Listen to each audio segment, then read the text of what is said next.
follows. Introductions and announcements, including some guests announcing some of the measures that'll be voted on, on November 3rd.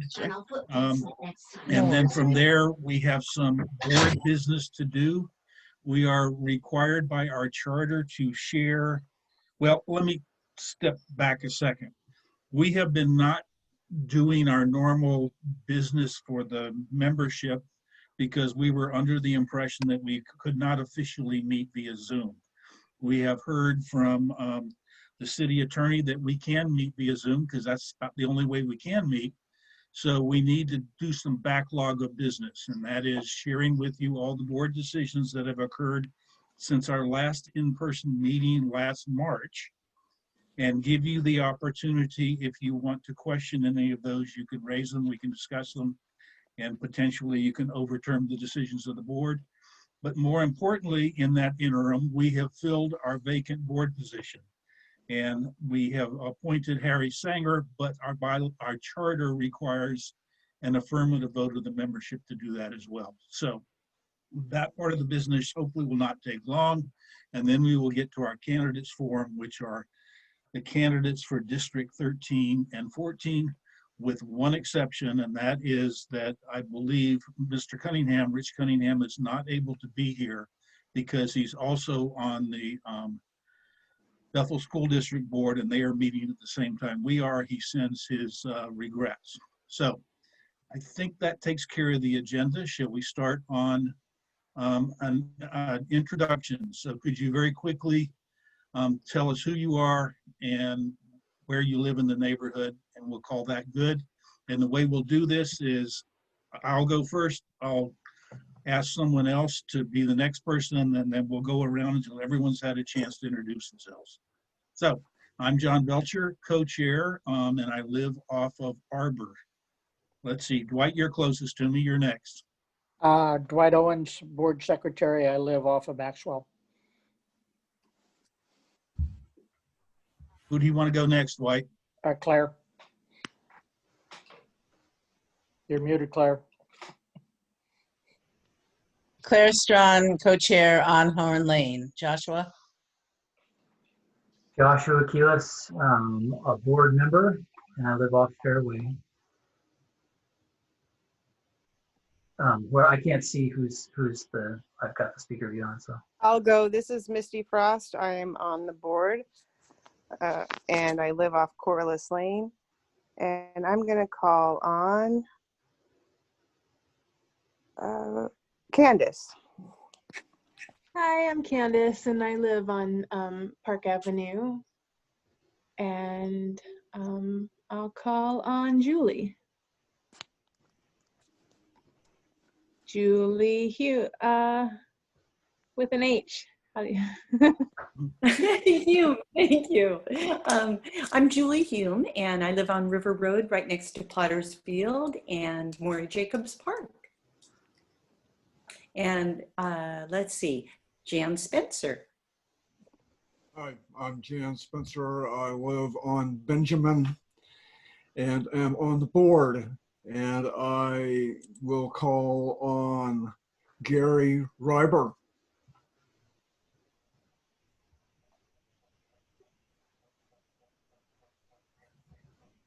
You're muted, Gary.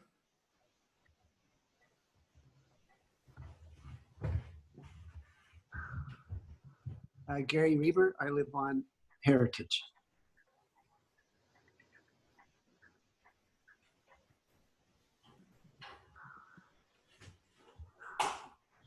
Let's see.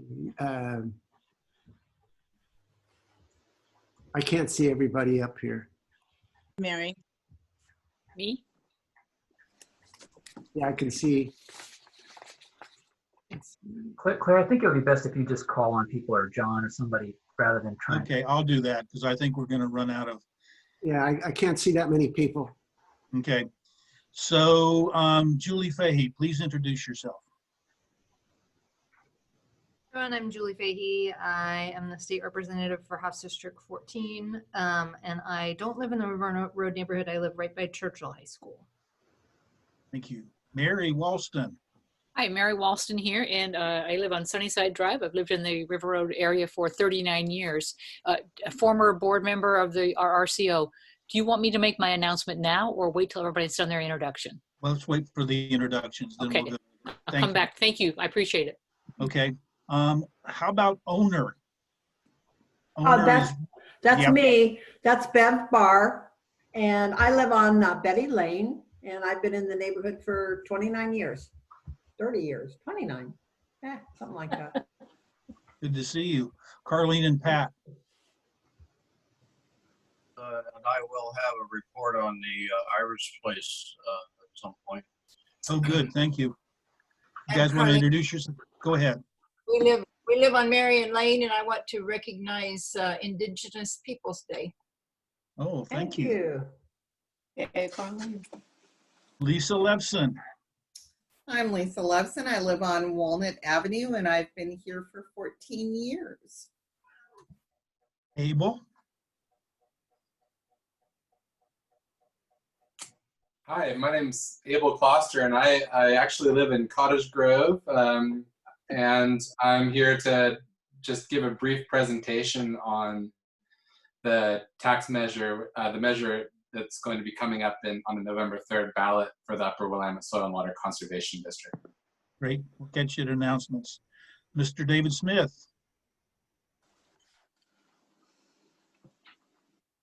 You're muted, sir.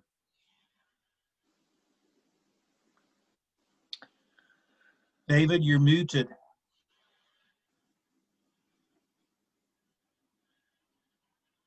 There you go. Okay. My name is David Smith. I'm a candidate for the Oregon Legislature in District 13, and I live on.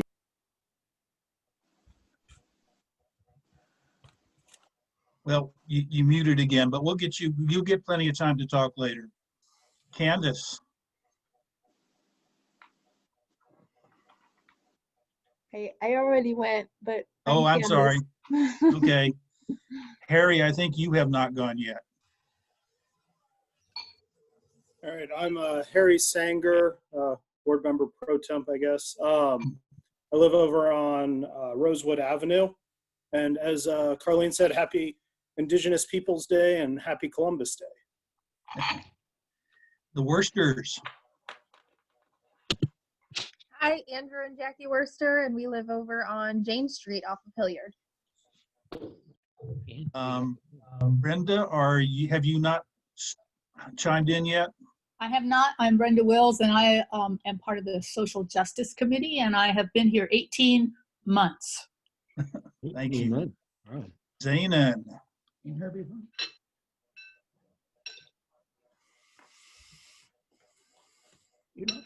Hi, I'm Zainan. I'm on the RRCO board serving as the treasurer and the leader of the neighborhood enhancement team.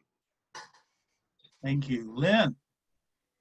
I'm Lynn Lockhart. I live on LK. I'm on the board. Thank you. Dan Staso. Hi there, Dan Staso. I live on Sunny Drive here for a year. Chelsea, I can't remember. Have we hadn't introduced you yet? No. Hi, I'm Chelsea Cartwright. I've been in Eugene for about 15 months and in this neighborhood living on Norman Avenue for maybe 10 months. Thank you. Nancy. Hi, I'm Nancy Nathanson. I live in the neighborhood of Northeast Neighbors. Thank you. And I think Ellen, have we not heard from Ellen Rifkin? At least that's what it says. Hi, my name's Ellen. I live on Canute Lane. I've lived here for about 16 years in this neighborhood, and I'm fairly new to the organization. Thank you for joining us. I think that's everybody. Did I miss anyone? Okay, let's go to announcements. And I know that there are two folks who have announcements that they have asked to make. Our announcement period is 3 minutes, and Dwight is going to be the timekeeper. So let's start with Mary. There we go. Well, thank you so much for having me tonight. I really appreciate it. And I want to thank all that you've been doing during the past, I guess it's been 7 months now that we've been in semi-quarantine. So I really appreciate it. As I said, I am a past member of the RRCO board. And I realize that the majority of people that are in River Road Community Organization do not live in the city limits of Eugene. But to the approximately 33% of the people that do, I want to speak to you tonight about the library levy, the renewal of the local option levy for the Eugene Public Library. It's measure 20-390 on your ballot. You should get your ballots tomorrow. And this is a renewal of the local option levy. It supports the Eugene Public Library. They have made an amazing pivot during the quarantine. They've focused more on online services, especially services for kids. And it represents, it's a renewal of the levy that was passed in 2015, and it is not a new tax, nor will it increase your taxes. Actually, the rate is about 2% less, 2 cents less per thousand than it was 5 years ago. If you live in Eugene, it's about $37 a year to renew the library levy. So I hope you will consider it, and I want to take this time, because I also am on the 4J school board, to say one of the really important things that they have done is reach out to 4J, and with the Eugene Public Library's help, as well as the Eugene Public Library Foundation and the Friends of Eugene, they will be offering free library cards for all 4J and Bethel students, even those outside of the city limits. So if you have a kid or grandkids that live in 4J but do not live in the city of Eugene, you can get a free library card for your student.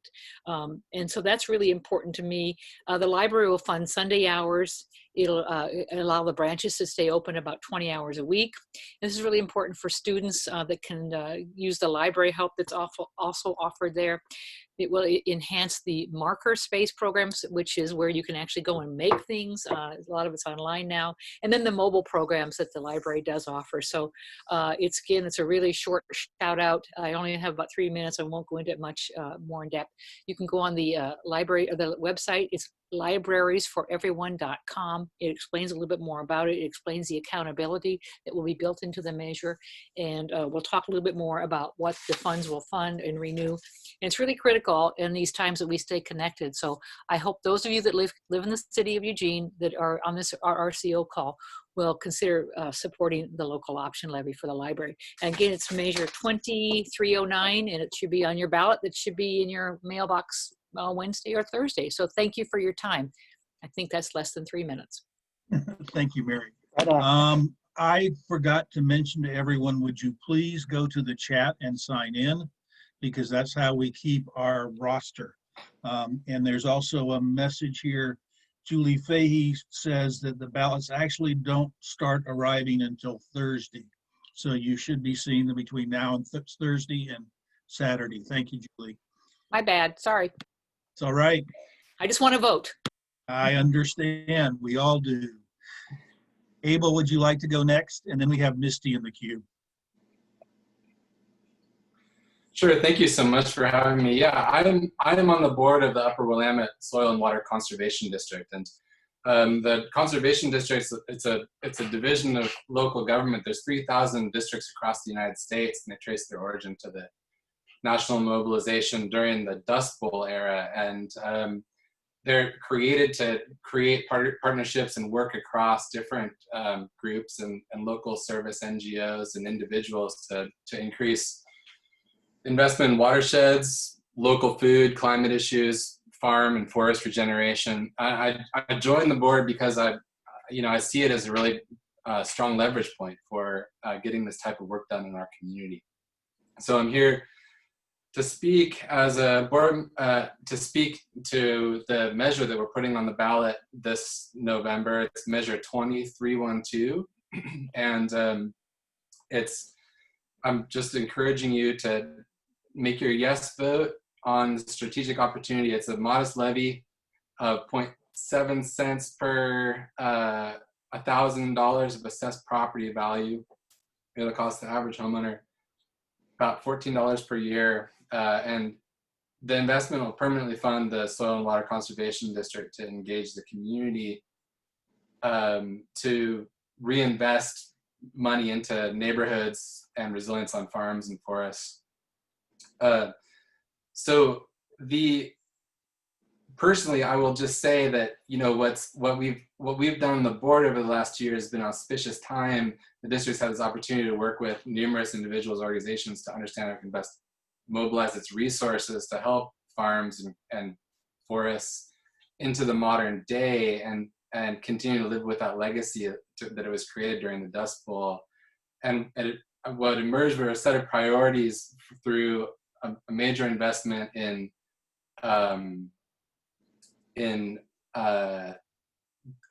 holding stakeholder meetings that show the real need to mitigate fire impacts, secure a stable water supply, returning beneficial prescribed fire to landscapes, providing technical support and grants to homeowners and forests and farms. And now we've come to this next hurdle in this initiative just to utilize this unique taxing authority that the district has to generate a more substantial, just a viable operational budget to fulfill its modern goals. This isn't a unique case. There's 13 other districts in the state of Oregon, almost half the districts in Western Oregon that have done the same thing. And so now Lane County is due to try to also use this unique taxing authority to. Time's up. Thank you. Thank you, Could you Abel. just repeat briefly, what is the title of this levy again? The title is Measure 20-312. Thank you. And we're all residents of the Upper Willamette, so we'll all get to vote. Right. You're all residents, yeah. You can go to our website, Yes for Our Conservation District. Thanks a lot. Abel. Misty, you wanted to say something. Yes, I just wanted to make a quick announcement about River Road Community Organization developing and implementing an evacuation and preparedness plan for our neighborhood. Just to give a little backstory, I work for 211 Info, and during the fires, 211 Info was called on to take all the emergency calls from across the state regarding the fires and folks that needed resources. And I got a pretty clear picture on the cracks where people were falling through and not able to evacuate level 3 evacuation zones. And those groups are seniors, Spanish-speaking folks, folks with limited mobility or disability, folks lacking their own transportation, and our houseless and homeless community. Also our homeless community, as we know here in Eugene, suffered immensely due to the smoke, because of course they didn't have anywhere to go. And I was particularly concerned at how slow our city was in opening up clean air shelters. And so I'm working for 211. I also have access to a lot of resources and information. And so I've compiled an action plan that I hope, a rough draft of an action plan that I hope to present at the next board meeting. And I'm inviting everyone who is interested and passionate about preparedness and emergency evacuation to please join us for a discussion so we can approve a emergency evacuation committee and move forward with organizing our community so we can all take care of each other in those first important hours of an emergency, are when we don't have a whole lot of help and we only have each other to rely on. So the better we're prepared, the more people we can help out. So that, thank you. Oh, and Active Bethel Citizens is also doing the exact same thing. So we're hoping to also coordinate with them. Thank you. Thank you, Misty. Any other announcements? Jan, and then Harry.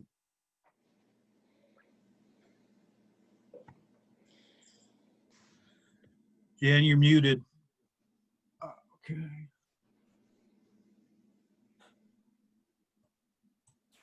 Can you hear me? Now we can, yes. Okay, all right. I made a presentation last week to a group of people in Columbus, Ohio. And much of that presentation was describing some of the great actions we've had here in River Road in terms of permaculture and local food, the convergence we had several years ago, improving the greenway. You know, a lot of the positive things that we have going on here in River Road. I talked about a good deal of that, and there are a lot of very jealous people in Columbus, Ohio. Of course, I told them this is not Ecotopia, but we do have a lot of good things going on here. And I'd like to mention on Thursday, October 22nd, I'll be making a Zoom presentation, and it will be a critique of market capitalism and the consumer culture. And I put a link off in the chat for the Zoom information so you can tune in on that if you would like. Critique of market capitalism and the consumer culture, which of course is really the source of what all of us are really Time, Jan. on. So please join us. That info is in the chat. Thank you. Thank you, Harry, and then we have Pat. All right. So some of you may be familiar with the Vision Zero program that Eugene is implementing. It's part of that is lowering the residential speed limit on neighborhoods in Eugene to 20 miles per hour. And along with that is a yard sign saying that 20 is plenty. Since our neighborhood is not wholly in the city, there's a lot of county roads. This may not be directly applicable, but going on the Eugene website, it looks like that anybody can request a yard sign if they wanted to put up a 20 is plenty yard sign. So I'm not necessarily endorsing that. I don't know the full technical details, but if you're interested, I'll post a link in the chat and you can go check it out. I'd love to see slower speeds through our neighborhoods. So thank you. Thank you, Harry. Let me chime in here since we have at least, well, we have two representatives from the state legislature with us tonight. When you folks passed that, you only allowed it for cities. It would be nice if that law could be amended to include areas within the urban growth boundary of cities as well. So just a heads up. Thank you for whoever will be the legislatures at the next session. Pat.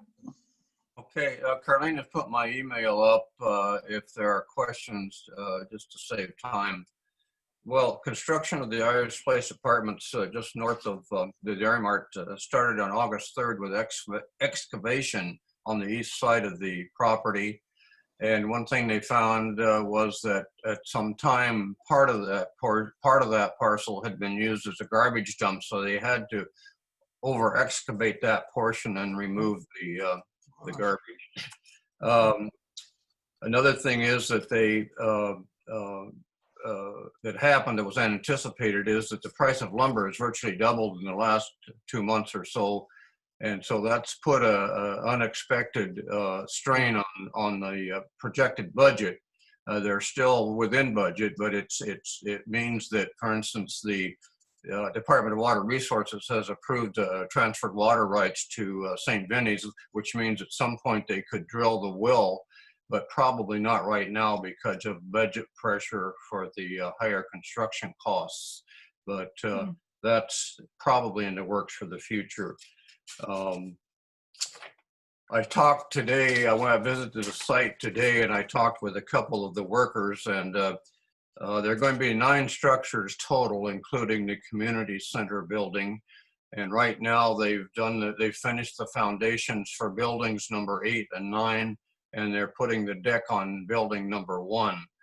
And so they're proceeding pretty well considering the restraints that they're under.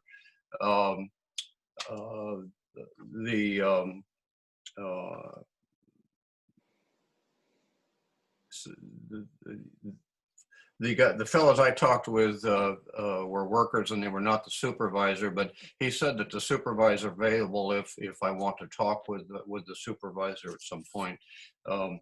So anyway, the other thing is that St. Vinny's has tentatively scheduled a meeting with the neighborhood engagement team for early November. And so we'll kind of get an additional update at that point from Kristen. And so I'll keep you posted about that. I think that's probably it, but things are in pretty good order and they're proceeding apace. So I think we're in good shape. So if you have questions, certainly you can email me and I will respond. Thank you, Pat. Are there any other announcements? Okay, let me move on to the little bit of business we have to do here.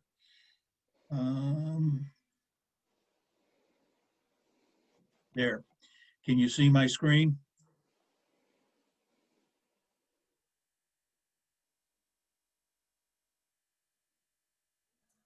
That would be a no. How about now? Yeah. Okay, thank you. As I said, we have been meeting as a board since our last general meeting, so it's incumbent upon us to share with you our decisions because our charter does give you the opportunity to challenge any of them if you should want. So here they are in front of you. I'll read them very quickly. At our March 16th board meeting, we did not pass any motions, but at our 420 board meeting, we did vote Harry Sanger onto the board. We'll cycle back around to him to make that official. And we also approved Jan Spencer's very successful planning container project. I think it was in May that we established a charter review committee. That committee will be reporting out in the near future about potential charter changes for the membership to continue.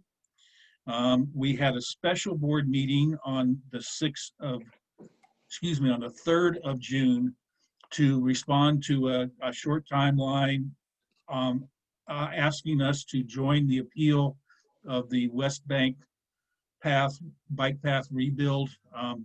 Just for quick information, the city allows a 50% reduction of an appeal of a land use decision if it's joined by the neighborhood. And we have a history of, this was the third time we have joined in the appeal, not for the purpose of supporting or opposing it, but simply to reduce that fee for our neighbors.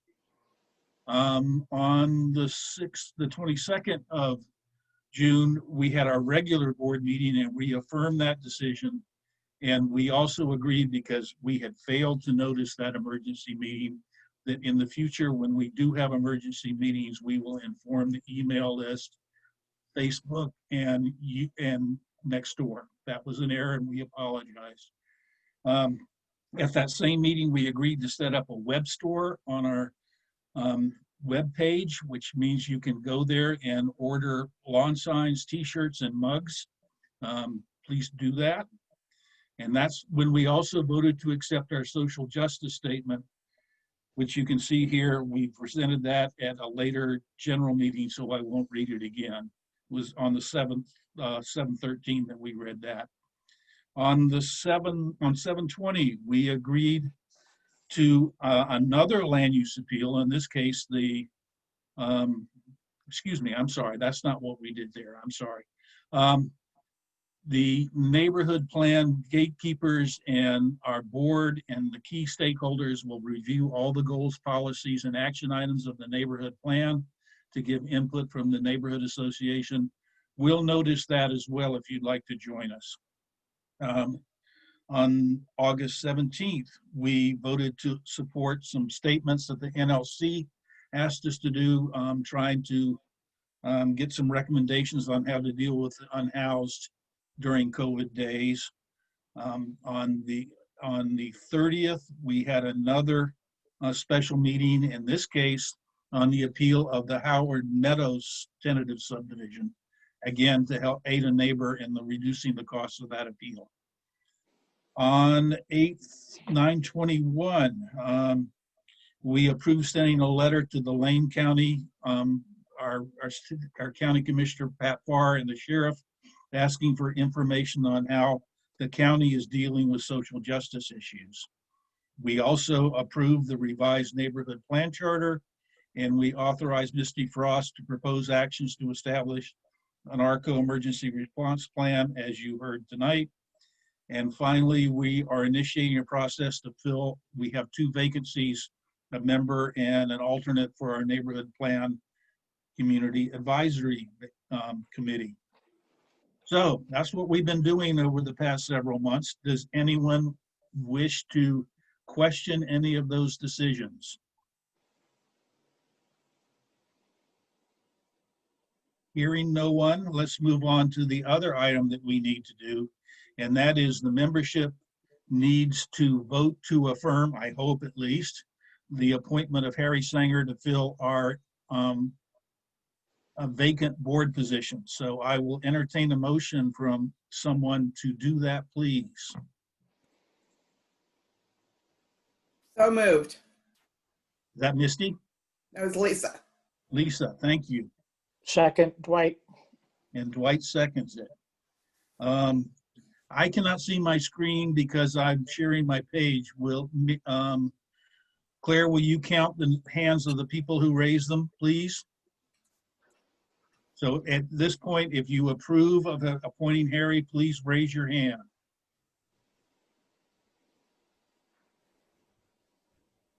One, two, three, 4, 5, 6, 7. Hold on, I can't see everybody all at once. 8, 9, 10, 11, 12, 13, 14, 15, 16, 17, 16, 17. All I right. might have, we have enough. I might have counted some people twice. Okay, well, is anyone opposed? Do we have anybody saying no?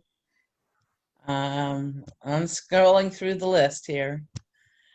No. All right. Thank you all very much. Welcome on board, Harry. You're now legit. And that ends my part of the meeting. It's down to you, Claire. Thank you. Okay, will you take your screen share down, please? I certainly will. Okie dokie. So I just recently heard a rule of thumb, which is that Zoom meetings, you should allow 20% more time for 20% less content. So I apologize for everybody for going over all of that business that we had to catch up on. The next item is that we have elections now for state senators. And we have 2 state representatives. State representatives, I'm sorry. We have 2 districts in our neighborhood, District 13 and District 14. So we're going to give each candidate 5 minutes to address us, and then we can ask some questions. Post your questions in the chat, and we will read them out. And Dwight is keeping time. So to kick us off, I'm going to invite David Smith, who is a candidate for District 13. Thank you. Can you hear me now? Yes, you're great. Oh, good, good. This is like the 3rd time I've ever done the Zoom kind of a meeting. So I'm new, but I'm a quick learner. My name is David Smith. I'm a candidate for District 13 in the state legislature. I was born and raised in Eugene. I went to North Eugene for 1 year while Sheldon High School was being completed, and spent my junior and senior year at Sheldon, graduated in 1965. I spent 2 years in the Army after that, 1 year in Vietnam, came back and went to the University of Oregon. I graduated with a bachelor's degree in political science in 1972, and went to California in search of a career. I landed in San Francisco, got a job with a bank as a real estate appraiser trainee, and I spent the next 45 years appraising real estate. It gave me a lot of insight. I saw some of the very, very rich names that you would all recognize, like Folgers Coffee and people of that status, and appraise their property. I saw how people live.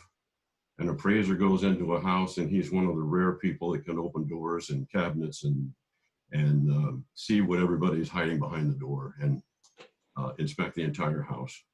And I saw the very poor, very, very poor.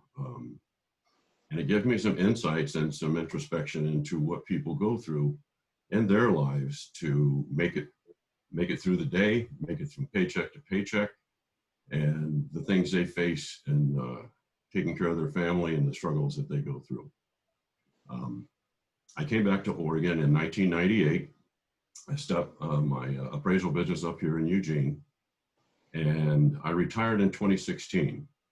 I wrote a petition because this is something that bothered me. I found this situation with seniors, especially retired people. The amount of property taxes goes up every year, hundreds of dollars from one place to another, and everybody wants a bond issue of some sort. And it's pushing people that are on fixed incomes to a point where they may lose their homes.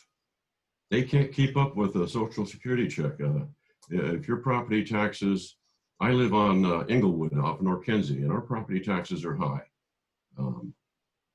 Your property taxes could equal 50% of your monthly check. Doesn't leave a whole lot of money left for food and medicine and clothes, e-web and gasoline and insurance and all the other things necessary in life. So I wrote a petition. You can find it if you go to the Secretary of State's login, and there's a page where there are several green squares directing you to different parts of her website. Look for petition, and my petition is number 38. It's still up there. And it outlines my program, what I would like to do. I found out that in doing that, I'd have to get 170 to probably 200,000 signatures to get it on the ballot.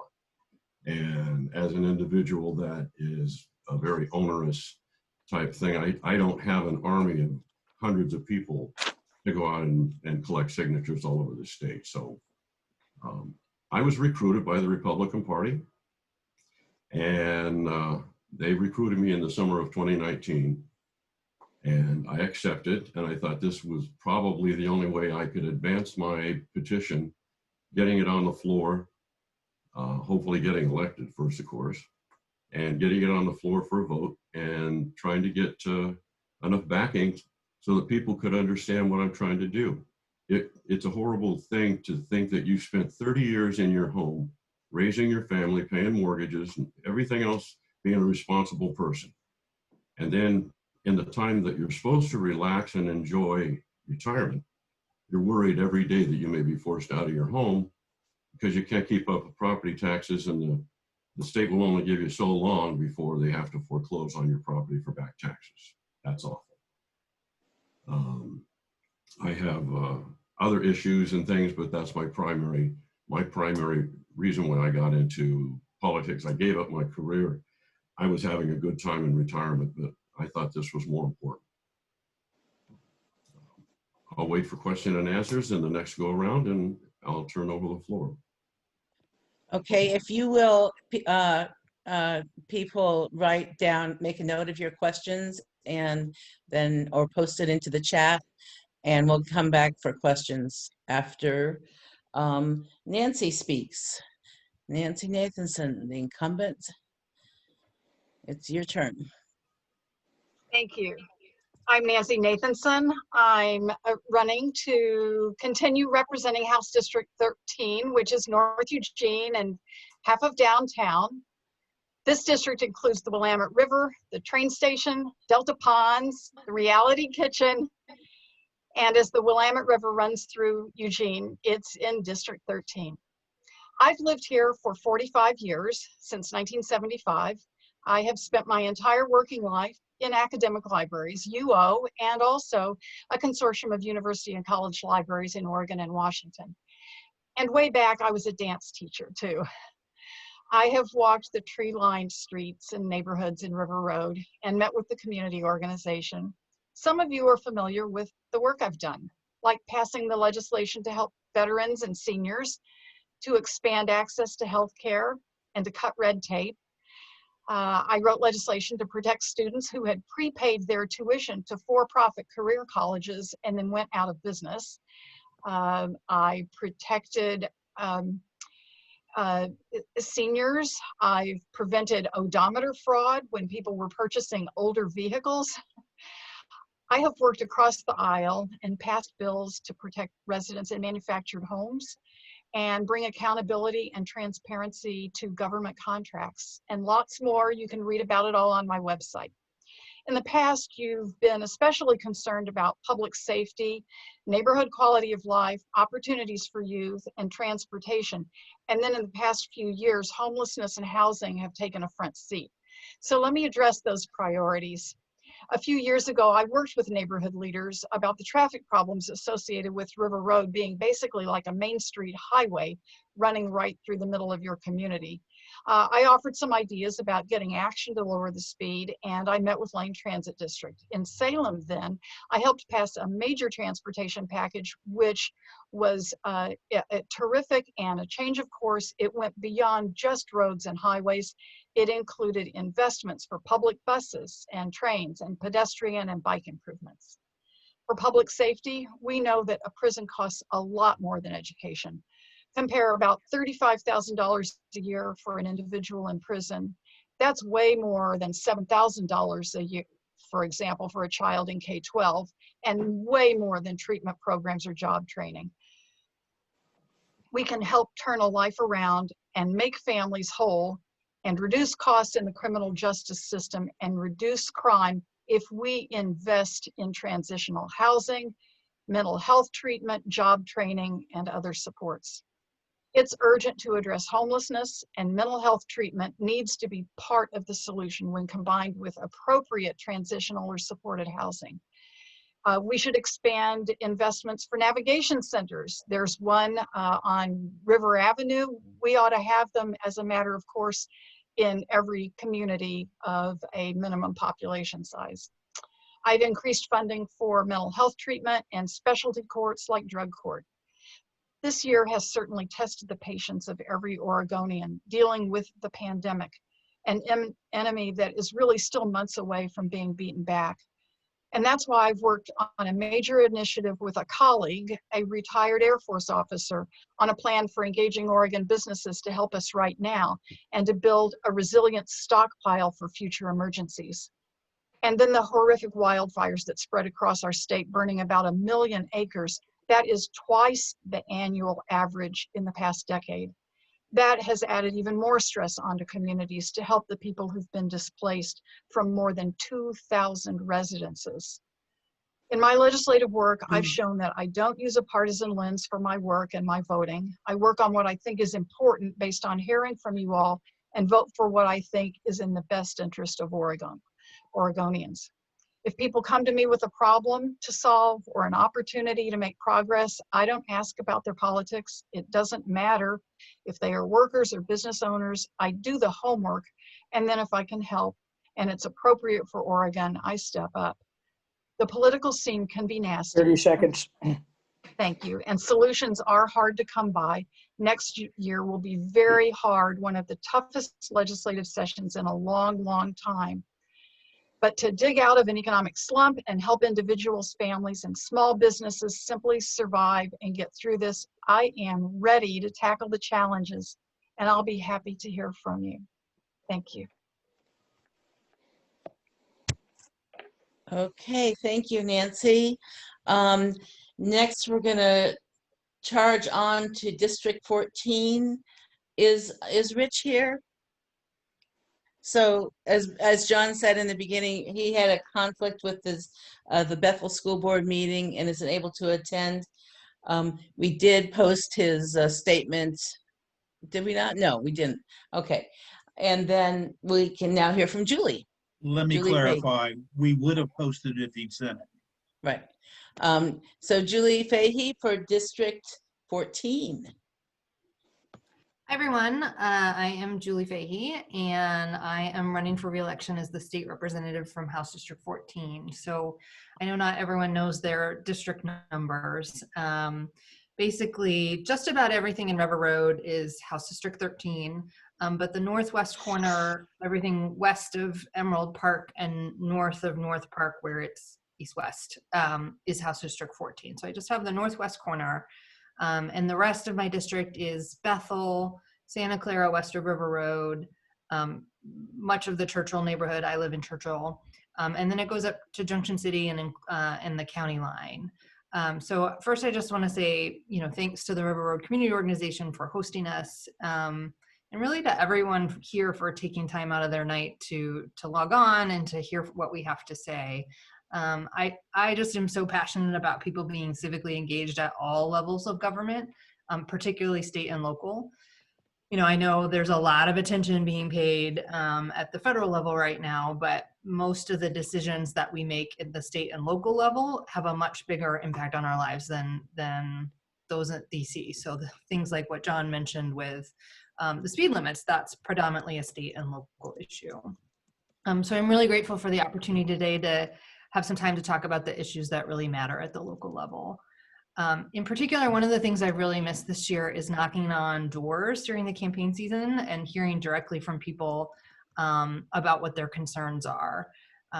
Unfiltered by the media or by polling, just one-on-one communications, conversations about the issues that matter. So when I first ran for office in 2016, I knocked on about 7,000 doors to talk to voters, including in the River Road neighborhood. That was actually my favorite place to knock because Emerald Park was right there. And so those kinds of conversations, we just can't have them this year, which is really, I really, really miss that. And it's actually even more important this year because of everything that's happening with the pandemic and the economic crisis and the fight for racial justice. So the more we can do these kinds of events and hear directly from you all, the better, for sure. So I've been proud to be the state representative from District 14 for the last 4 years. And in that time, the legislature has delivered on many of the things and many of the policies that voters have asked for. Last year, we passed a historic $1 billion a year investment in K-12 schools and in early childhood education through the Student Success Act. I was really proud to be on the committee that helped craft that legislation, touring the state and talking to parents and students and teachers and business leaders about what they wanted out of our education system. Rep. Nathanson worked on the funding piece of that bill, how to get the funding, and I helped craft the accountability and transparency provisions of the bill. Early childhood in particular is very important to me. We know that if we're going to make investments in children in the early years, that will pay off in reduced spending in healthcare, in education, in our foster care system, and ultimately in our juvenile justice system. And so very hard to have investments in early learning in the Student Success Act. Last year, we also passed the most robust paid family and medical leave program in the state or in the nation. We have expanded access to reproductive health care and safeguarded our reproductive rights. We've protected access to Oregonians' access to health care in the face of some of the federal attacks that we've seen. And we've taken bold action to address our state's housing crisis. That last piece I'm particularly focused on. I was named earlier this year the chair of the House Housing Committee. So I've been spending a lot of my time this year focused on how to keep people in their homes during the pandemic. And in terms of priorities for 2021, that is a big one. Making sure that we can take longer term action to address our housing crisis, increase the supply of housing in the state, and make sure there's more access to affordable housing. So in addition to that, next year, focusing on the economic recovery is obviously going to be one of the top things that we think about in the legislature. I serve on the Business and Labor 30 Committee. seconds. As well as the Economic Development Committee. So have been very focused on what we can do to help make sure that workers and businesses get through the recession. So again, thank you so much for the opportunity to speak with you today. I'm going to stop there and I look forward to hearing all of your questions. Great, thank you, all three of you. Now we have Harry and Zainan are reviewing the questions in the chat, and they're going to alternate posing questions to the candidates. And then at 8:15, we'll stop that discussion, and the candidates will have a few minutes to do closing statements.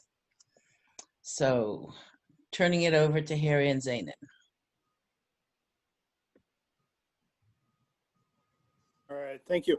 So I know Zainan was having some connection issues earlier. we'll work together and make sure he's able to speak up here if it's working for him. But there was a question, and I think we were going to pose all questions to all candidates. Is that correct, John? Yeah. So we'll give everybody a chance to answer. So I'm going to tweak the wording on these a little bit to make them applicable. But I think the question that stood out to me that's been posed so far is this past year we saw important legislation waylaid by Republican walkouts. What would you like to see done to avoid future walkouts by the minority party? And since since David is our Republican candidate here, I'll go ahead and pose it to David first. I would like to see a balance in Salem. I don't like to see the supermajority and using the emergency clause, which eliminates the participation of people. It pushes the law down the road, and there's no way it gets on the ballot after that for people's consideration, whether they like it or not. There have been some very,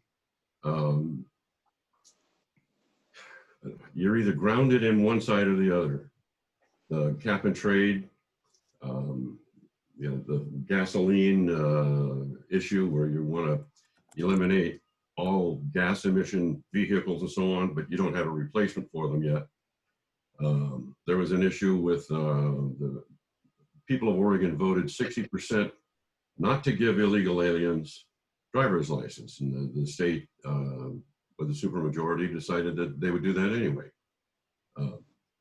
So I think that you have to have more balance. You have to have closer to a 50-50 balance in both houses, in the Senate and in the legislature. And regardless of who the governor is, you've got to have some open dialogue so that people can communicate and have opposing ideas without retribution and scorn and name calling and all this other kind of stuff. This has been a really crazy year. And there are things going on from Portland all the way down to Ashland and stuff that 30 seconds. I never thought I would see in my lifetime.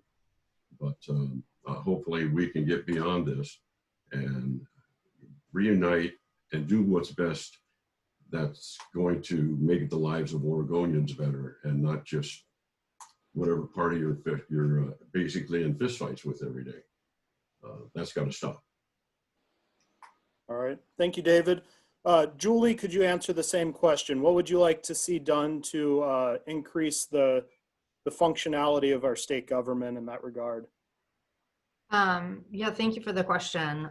It's funny, I have heard, some folks say, oh, well, the Democrats just need to pick up 2 more seats and get a 2/3 majority so that you can have a quorum without Republicans.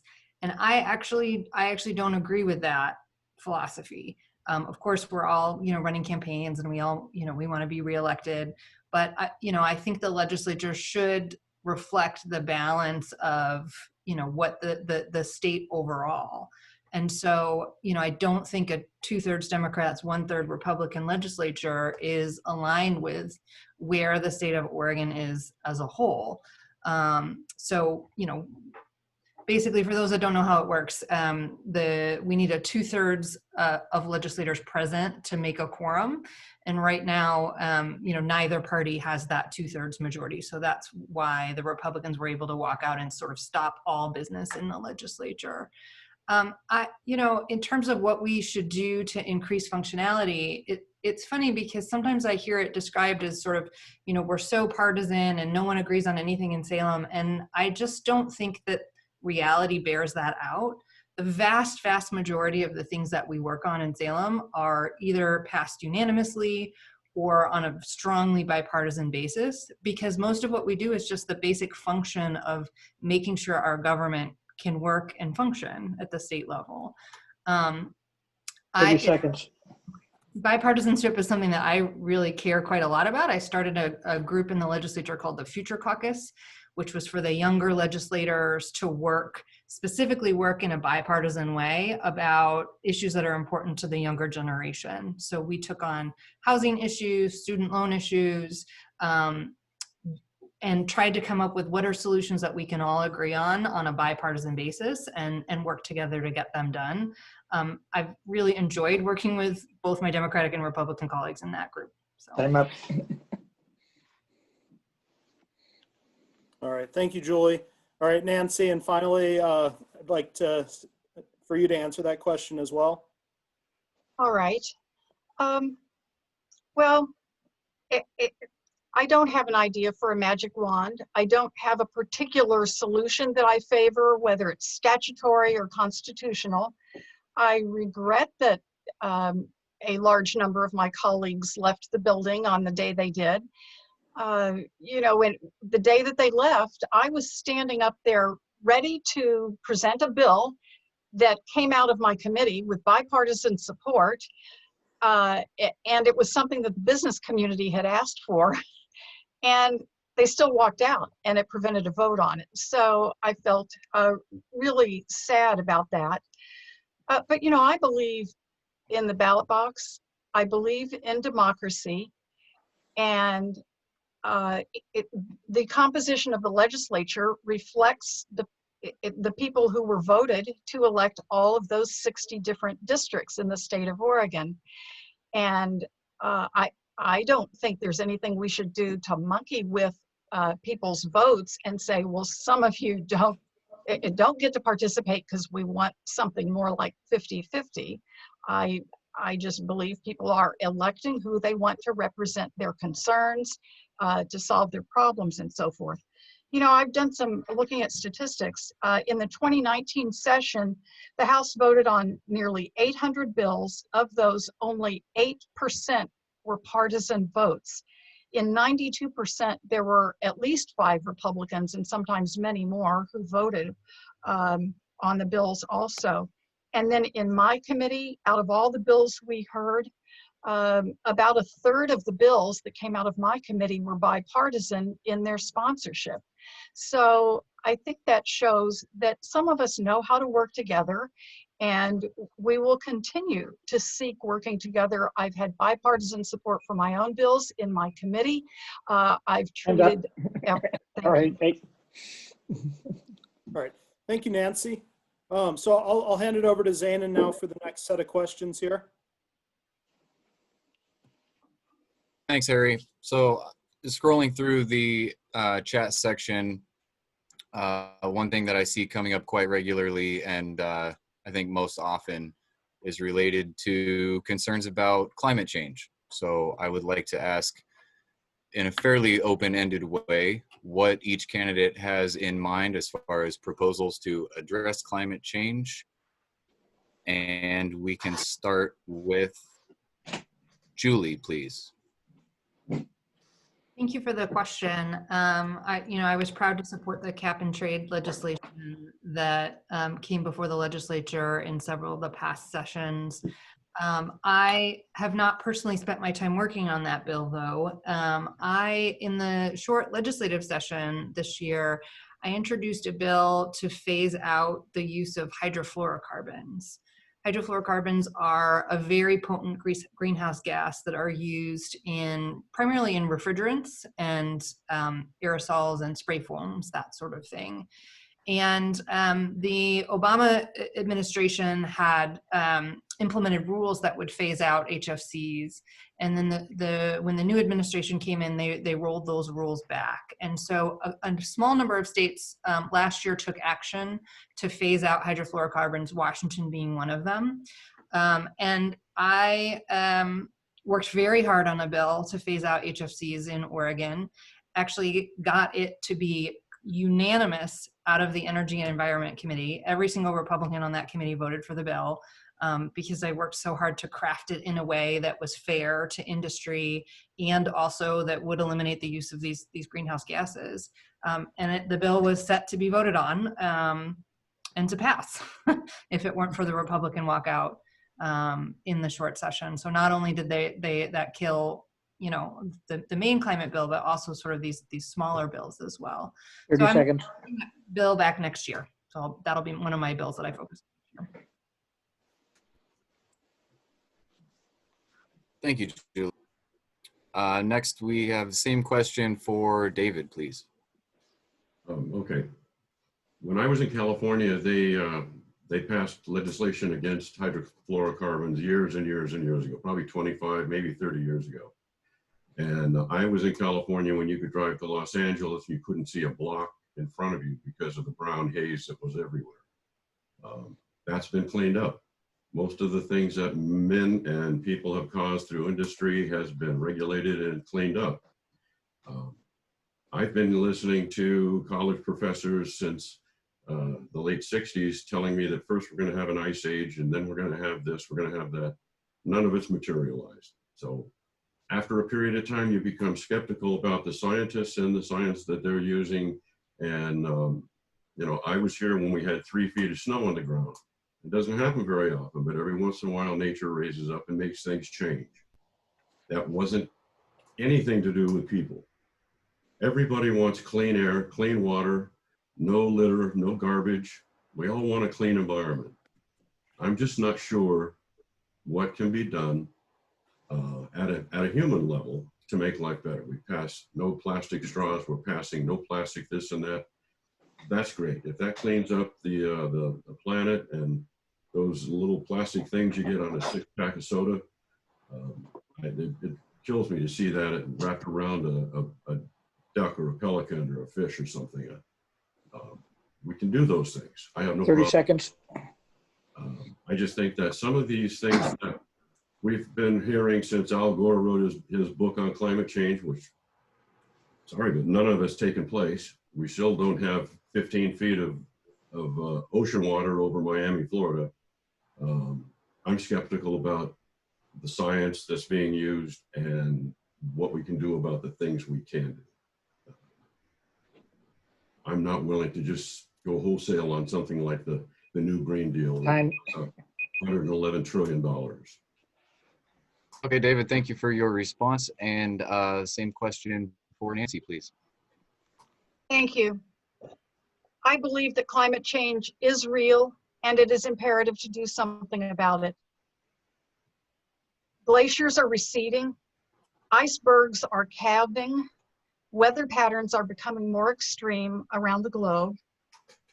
Hurricanes, landslides resulting from heavy rain, droughts resulting in loss of crops for 3 or more consecutive years, and the wildland fires. We do need to do something about climate change. And we need to take action, not only to try to stop the speed at which it's changing, but also prepare ourselves for all of the impacts that we are now seeing. I have in the past supported, not only supported, but had my own legislation to sponsor offshore ocean energy, wind energy projects. I had a bill for electric vehicles, and I'm glad I could do some work in that area.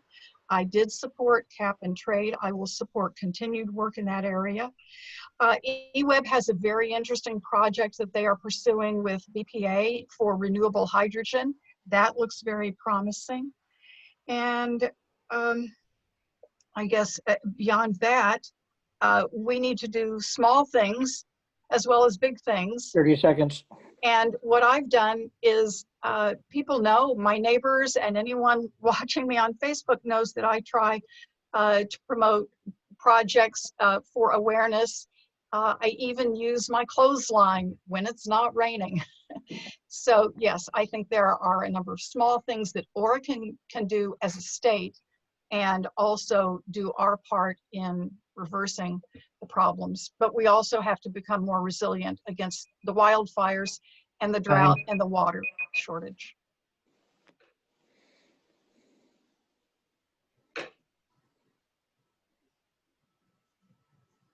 All right. So Nancy, we keep coming to you last. I promise we'll give you the first shot at this next one. So John raised a question about, well, so he said that half of Eugenians are currently housing cost burdened. That's an astonishingly high number. The state took some measures with HB 2001 and 2003. Do you think that those measures are sufficient? What additional steps can the legislature take to provide more housing affordability and address some of this issue with the unhoused crisis that we currently face? No, I don't think those two measures were sufficient. They weren't everything we did. Some of what we did is just invest money. And I think we should continue to invest money. We are able to do bonding, that's borrowing money, but sometimes it's for a really good purpose. And if we can leverage the state resources to help bring down the cost of some, let's say, middle housing and transitional housing projects, that's what we need to do. Too many people are rent burdened, but we need a bigger variety of housing. It's not all going to be single family homes. It shouldn't all be 10-story big apartment blocks either. I helped promote tiny homes. We should look at single room occupancy projects. We need to continue our investments in capital, meaning actually building things, but also for people who are having trouble as renters. I'm sponsoring a bill.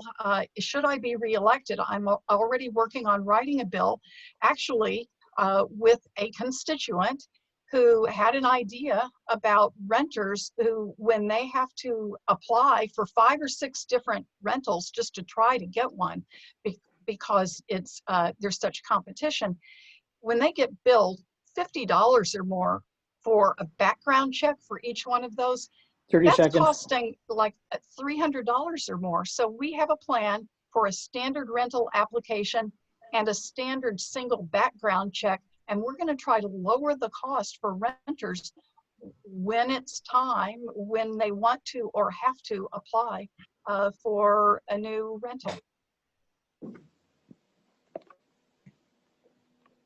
All right, thank you, Nancy. All right, I'll go over to David. You're unmuted, so you're next. What do you think the state can be doing to address the issue with housing affordability? One of the main reasons why we do have a problem with housing affordability is the way our properties are being assessed. The bond issues that never stop. It makes your mortgage payments, every time you go up with a percentage in your interest rates based on the economy, your mortgage payments go up accordingly, and pretty soon you get to the point of no return. I would like to see some government programs that dealt with the homeless issue. I think that there are some things that can be done, and I would like to see them get into housing projects that have some of the small homes that we've seen in the last couple of years come into places like the Home Channel. They're building little 600, not even 600 square feet. Some of these are only 200 square feet. That's one car garage. Make some of those homes available. I'm totally opposed to rent control. If you have a building that needs a new roof, you need paint, you need remodeling, you have plumbing problems that have to be fixed, those all are borne by the property owner. When you have rent control, they don't cover that expense. Every 20 years or so, you have to put a new roof on. So you need to set aside money throughout the years so that you can come up with $10,000 or $15,000 to afford a new roof instead of getting hit with it all at one time.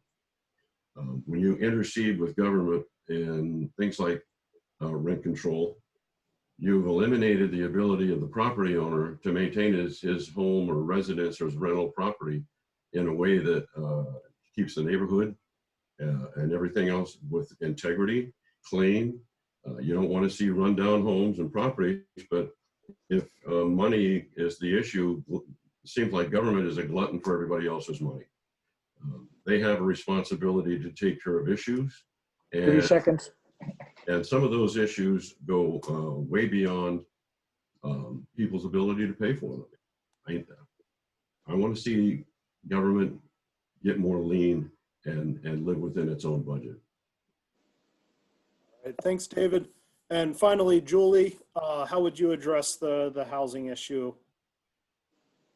Thank you for the question. As I mentioned in my introduction, I am the new chair of the new House Committee on Housing. And so I have been spending the vast majority of my time this year on housing issues. And I think the one thing that is very clear is that the status quo on housing is not working for too many people. So the statistics about, you know, the percentage of people that are paying more than what they should be in rent or in home costs are staggering. And when I have been able to go door to door to talk to folks, affordable housing and homelessness is the number one thing that they want me to deal with. So the status quo is not working. There is no magic bullet solution to the issue of housing costs in Oregon. There's no one single thing that we can do that will fix the problem. So we have to attack it on many, many different fronts. What the data shows that in Oregon, we are over 150,000 housing units short just to meet the current demand with our current residents here in Oregon. And that math was actually done before the wildfires destroyed several thousand homes in this state. So we absolutely, the root cause of the high cost of housing is that we do not have enough homes in our state. We did take action 30 seconds. On House Bill 2001 and 2003 to try and make it easier to build accessory dwelling units, you know, granny flats or tiny homes in your backyard, and remove barriers to developing duplexes and townhomes. But, you know, we do need to, as Rep. Nathanson mentioned, increase the amount of investment that the state puts into building affordable housing. We need to continue to look at barriers for private market developments of particularly, you know, middle income housing and workforce housing. And we do need to focus on protecting tenants in the meantime. All right.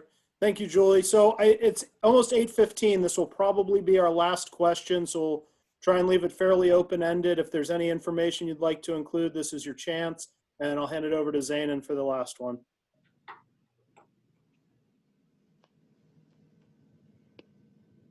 Thanks, Harry, and thanks again for all the candidates who are here with us tonight. This has been really insightful, and we appreciate your time. So the last question, if you were in charge of balancing the budget, what taxes would you choose to raise or reduce? And perhaps more importantly, which programs would you choose to fund or defund? And let's go to Julie with this question first, please.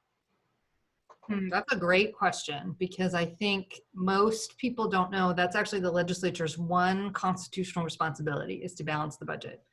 We budget over a 2-year cycle. And so our economists project this is how much money you're going to bring in taxes. And we say this is the budget we're going to set over the next 2 years to spend that money in a balanced way. And unlike the federal government, we do actually have to balance the budget. We can't, we can't be doing deficit spending in the way that they do. So we are facing a very significant challenge over the next few years because of the pandemic and the resulting economic crisis in our budget. Right now, we've balanced the budget for this 2-year period, but for the 2-year period that starts in the next cycle in July, we are looking at least $1 billion shortfall just to continue the current services that we have right now. And we know that more Oregonians are relying on things like the Oregon Health Plan to get their health care and the food bank and other services to get their basic needs met. So, I think the big things that the Oregon budget funds are education, our K-12 schools, healthcare, the Oregon Health Plan, public safety, so, the prisons and the Oregon State Police, and then social services, so the foster care system, senior services, disability services. Most people, when you ask them sort of, what do they prioritize? They list those things: public safety, services, 30 seconds. Education, and healthcare. And so there really isn't, after years and years and years of, cuts in the state budget, there really isn't a lot left to cut. We have had many different budget cycles where we are making cuts throughout the budget. So I think we will have a challenge next year to balance the budget. my priorities will always be education, Fine. healthcare, and social services. Thank you. Thank you, Julie. And next, I will ask the same question of David Smith, and let me go ahead and repeat the question, which is, if you were in charge of balancing the budget, which specific taxes would you raise or reduce, and which programs would you fund or defund? I think that there are basically three functions of government. Safety, public safety, and infrastructure, and education. Those are the things that are so big in number that individuals can't provide those things for themselves. So we do it as a community. We do it as a state. We have other things that are fun, but they're not necessary. We can put them off for a year or two. We could put them off for a generation. They're nice to have, perhaps. But when we are faced with problems like we have today, we have to get our priorities in order and take care of the necessities that we have, rather than the frivolous things that we're spending money on. And, you know, we may never agree on whether I think those are frivolous and you think they're necessary, but I see money being spent all over the state, here in Eugene especially, that are fun. Art projects, I love art, don't get me wrong. Bike paths, we've got bike paths that are better than our freeways. And I love bikes, I ride my bike all the time. But when you have bridges falling apart, you've got highways with potholes and roadways, expressways with big potholes in them and stuff, they're not being fixed. We need to set our priorities right. I'd have to look at the entire budget before I could go through issue by issue and go yes and no, yes and no. I haven't been able to do that. 30 seconds. I think that there are probably a lot of things that could be put off down the road until we get our house in order and we get people squared away and we get our living standards up for everyone to have a better life.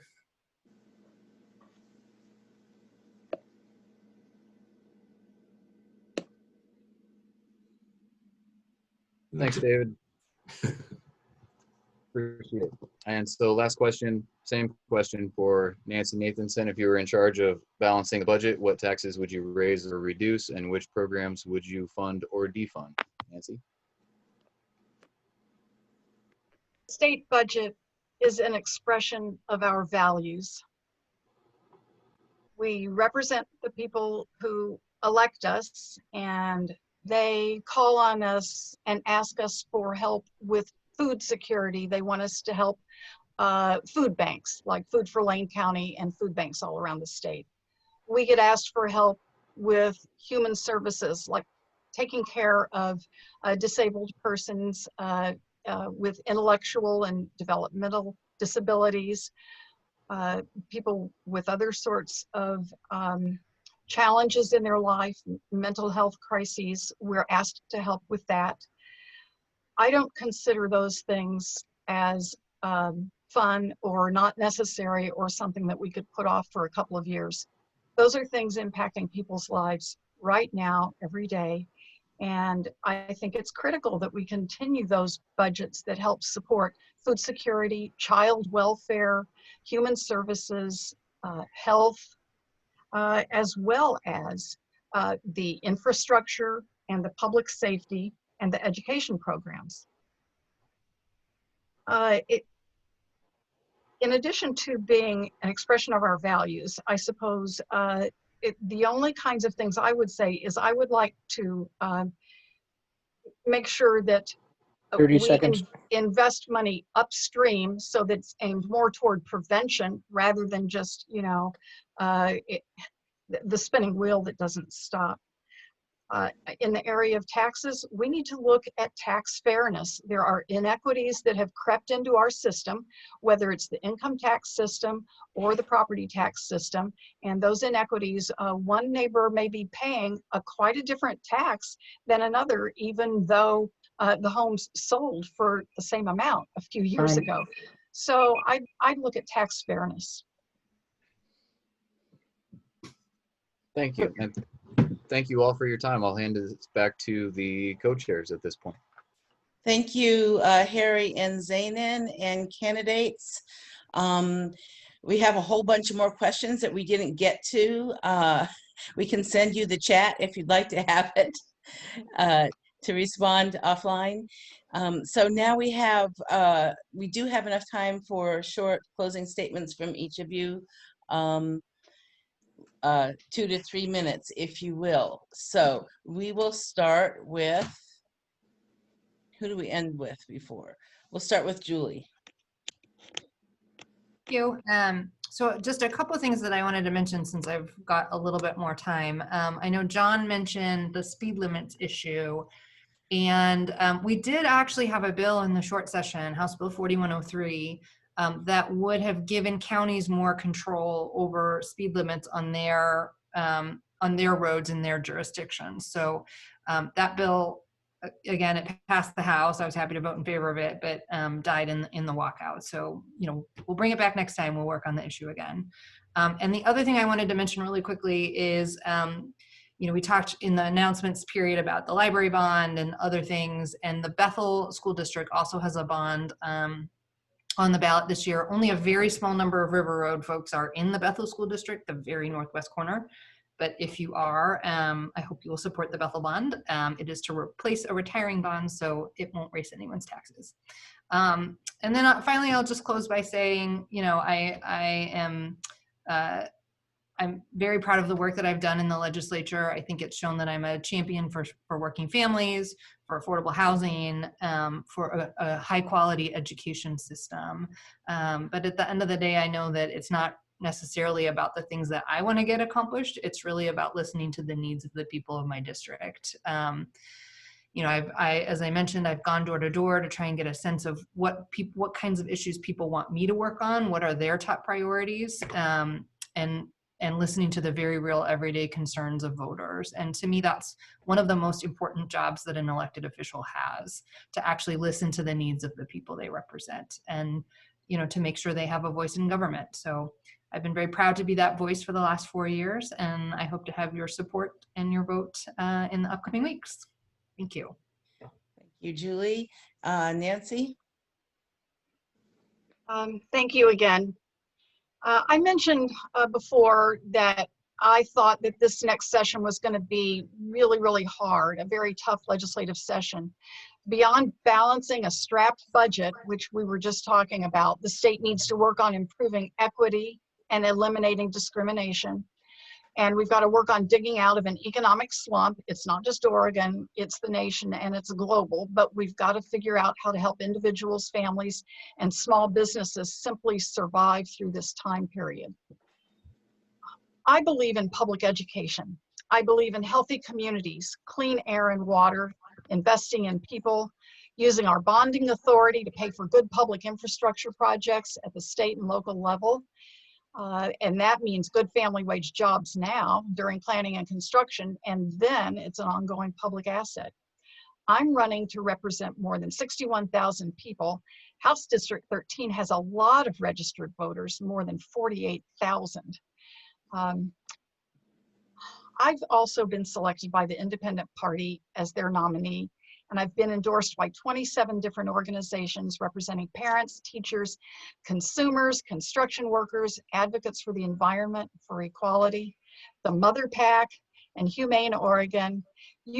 I will do my very best to look at the big picture, the short term and the long term, and do what's right. So back to the River Road Community Organization, I recognize how much you care about your neighborhood quality of life, feeling safer in your neighborhood and safer when you move around through the community, slowing down traffic and having ways to get around without a car, living in a good environment. It must be safe, and clean air and clean water. From my visits to the school garden, the streets lined with giant trees, and the community center, it's easy to feel the community spirit. I look forward to continue advocating for programs that can work for you. I'm asking for your vote. Thank you. Thank you, Nancy. And finally, last but not least, David. Yes. I never expected this year to turn out like it did when my people around me started organizing a campaign. We started out with impeachment and then Russian collusion and all these other things. Now we have a virus. We have riots in Portland. And it feels that sometimes like the world is coming apart at the seams here in our Emerald State. I think we need to really calm things down. Things have got to get back to where they're structured. We can talk to each other. I will never vote to defund the police or any of our safety facilities and systems. I will never vote to take more money out of the economy before the economy has a chance to use that money and grow and expand the tax base. That's very important to me. As long as money is taken out for government, the economy is being stifled. We had one of the greatest economies that this country has ever seen, and practically around the world. The virus came in and everything shut down, so we've lost that. We can build it back. And I think if we work together and we figure out how to put the money back in the pockets of people, open business, we can do that. I've noticed that Oregon is ranked 47th out of 50 in education, and that is horrible. I don't know, it's despicable. We don't need to be 47th. We need to be in the top 5.